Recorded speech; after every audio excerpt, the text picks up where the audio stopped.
না ভাই, টাকা গরম লাগবে না, আপনার করে চিনি, আপনাকে ব্যবহার ভালো লাগছে, সমস্যা নেই, টাকা গরম লাগবে না। তাহলে ভাই এই কথা আর কি, তাহলে আমরা এবার গরুটা লইয়া যাই ভাই নাকি? চলো। একটু খারাপ ভাই, গরুটারে তো সারা জীবন কষ্ট করে খাওয়াইছি ভাই, একটু মুচা দিয়া লই ভাই।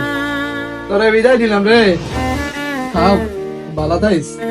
নিজে না খাও তোরে খাওয়াইছি রে। স্যার সাথে দেবেন। হ্যাঁ যাও তোর আমি নি যাচ্ছি, চলো তো।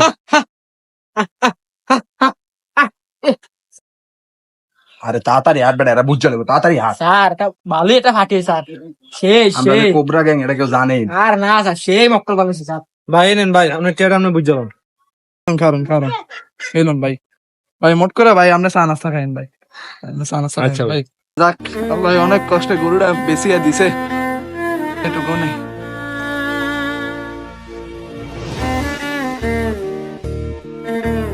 কি রে 1000 টাকা নোট এরম কা? হায় হায় হায় হায়, হে আল্লাহ হে আল্লাহ হে আল্লাহ রে, আল্লাহ আমার লগে রেখে দিল। দেখুন প্রিয় ভাইয়েরা, এই ভিডিওটা দেখে আপনারা কি বুঝলেন?